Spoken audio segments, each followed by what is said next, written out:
we never had to look at each other in the weeks after the tornado and say, are we going to rebuild right here?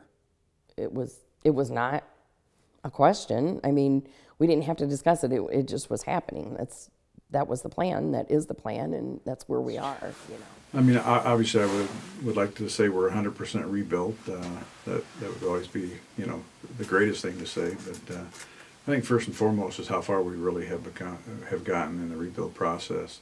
It's so uplifting to come up the road and see the progress at your house every day, and to see and hear the noises of the construction, and not only that, but to just see one by one families getting back in.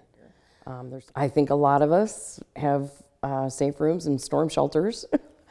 I think probably half of our neighbors that have rebuilt have some sort of storm shelter put in. And that, you know, that was a big decision. It's like, do you spend the money? Do you not spend the money? What's the chance of this happening twice? And we kept going round, back and forth with it, round and round, and it was like, I don't want to hear that noise again. I don't want to have to worry, are my kids going to be alive, or are we going to be alive? You know, what was going through my head at that time was one of two things.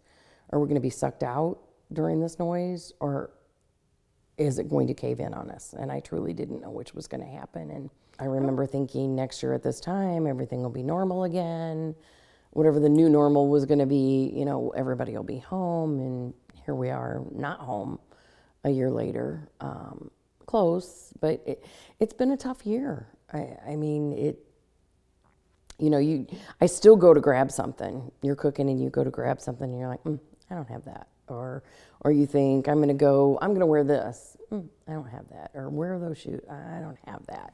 So obviously it's never going to look the same in the parts that were destroyed.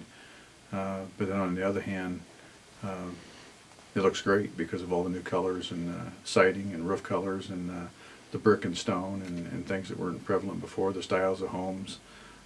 It's all brand new. And for those who lost everything, it's so encouraging to see it from the air, because it almost looks like it's not real. You know, when subdivisions are that clean and crisp, and I think it might be because there's no trees. It looked like somebody just put, you know, houses on a piece of plywood. You know, in the yards, some are green, some are not, and but I think the trees missing made it look so clean. You know, no bushes, no trees.